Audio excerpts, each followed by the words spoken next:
Đulijana Marinkovića.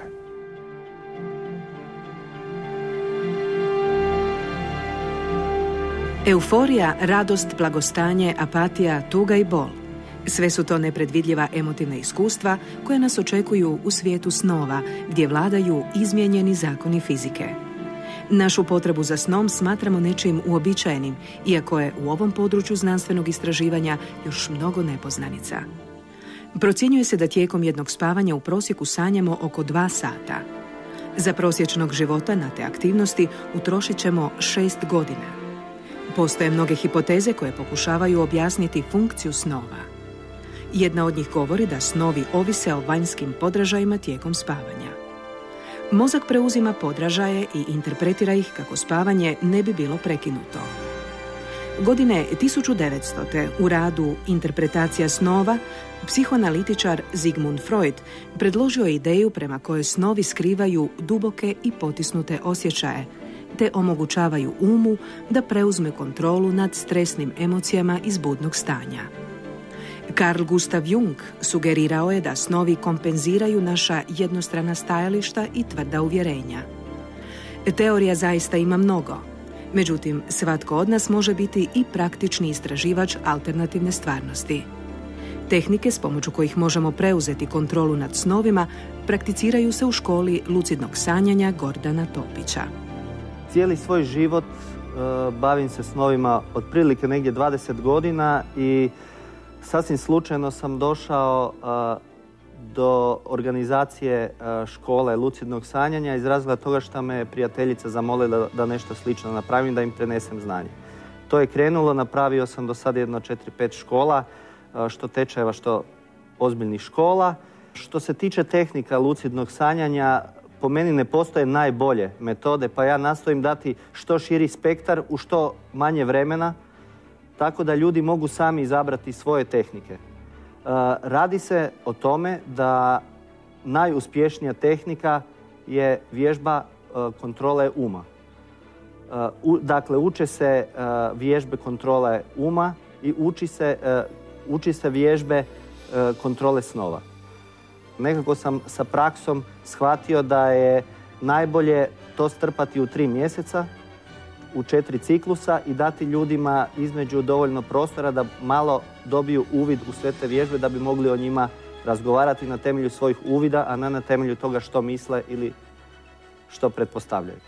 Pa ja sam imao jedan problem negdje koji se pojavio u ovo vrijeme prošle godine. Imao sam veliki problema sa spavanjem jer sam došao sa jednog izleta u Njemačkoj koji je bio dosta naporan i stresan i jednostavno nisam mogao spavati, odnosno zaspao bi tek oko 2-3 ujutro. Kao i svi, imala sam vrlo intenzivne snove i nisam si mnogo toga znala objasniti. Neke stvari su mi bile isto predkazački, ajmo reći snovi, predviđali su neke situacije koje su se kasnije desile u mom životu. Međutim, to je sve bilo obavijeno nekom maglom i nisam imala alate i tehnike i konkretne načine na koji način ja sebi mogu pomoći da to sve skupa osvijestim. Da to kao, ajmo reći, kao jedan ledenjak gdje je vrh brda, a ispod je velika gromada s kojom ne znamo što ćemo, a to jako puno upravlja našim životom. Ja sam apsolutni početnik po tom pitanju i dan danas sam daleko od nekakvih lucidnih snova.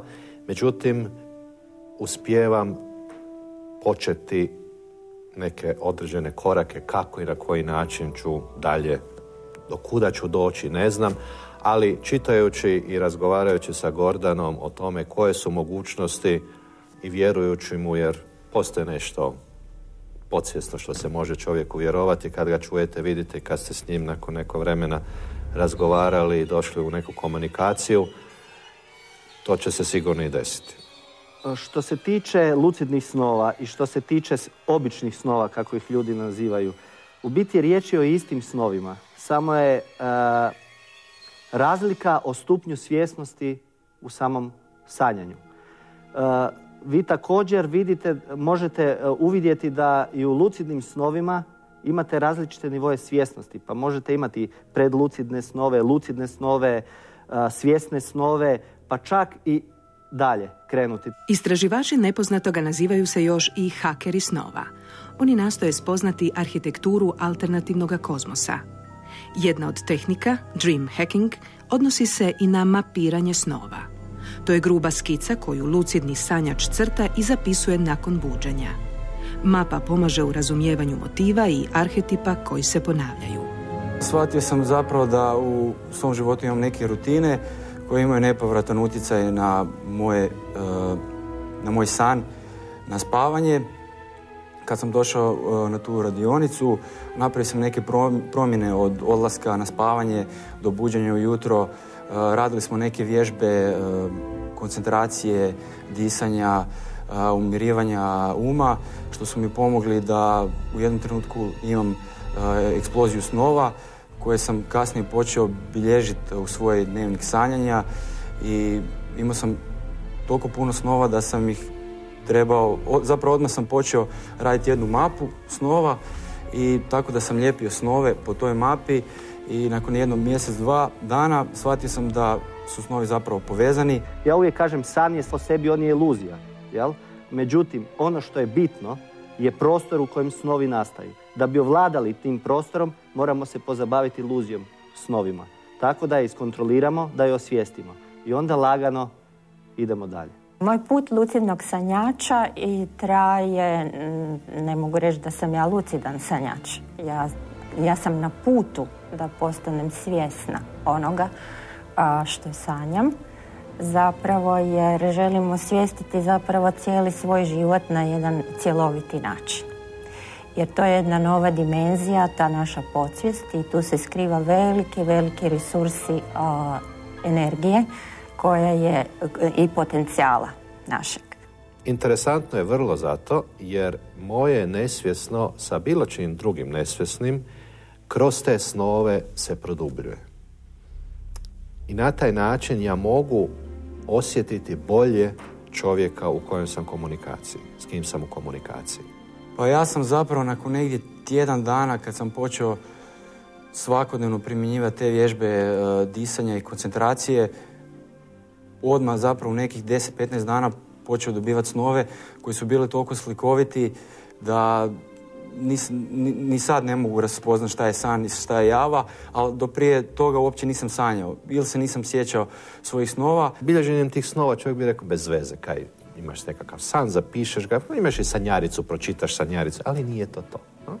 Dakle, kroz takve te metode koje je Gordan nama prenio, kroz tu školu i dalje što ćemo raditi, imamo mogućnost da onaj tko radi, naravno, dobije bolji svijest o sebi, a onda i o tom matriksu ili šta god se već nalazi oko nas, tom nesvjesnom, kako bi, eto, meni je ideja i želja pomagati drugim ljudima. Prema tome, to je ono što mi želim pojačati, poboljšati, kako bi mogao drugom čovjeku pomoći. Razlika je u tome prvenstveno što mi je sad neke stvari su mi bliže i jasnije i odmah sam svjesna situacije u kojoj se nalazim u svakodnevnom životu. Ako nemate volje za to, nećete jednostavno uspjeti, nećete ostvariti taj cilj. I ja sam se držao onoga što mi je Goran rekao i postao sam aktivni sanjač. Znači imam brdo snova, jedno 400-500 snova, imam za sad 3 mape i to mi se na neki način pretvorilo u jednu igru koja će, nadam se, završiti sa nekim velikim, kako da kažem, otkrivenjem samog sebe i ovog svijeta. Vidio sam da postoji interes da se krene i dalje, pa smo napravili, odnosno u povojima je prvi klub lucidnih sanjača, odnosno aktivnih sanjača u Hrvatskoj, a ja mislim i šire. Radi se o udruživanju na razini udruge, gdje bi ljudi razmjenjivali svoje iskustva, što je vrlo važan moment u samom osvještavanju snova, jer vi morate svoje iskustva dijeliti s nekim drugim da dobijete uvid u neke stvari koje možda prije niste vidjeli na temelju tuđih uvida. I to je jedan od načina isto kako povezati ljude i kako ih zainteresirati.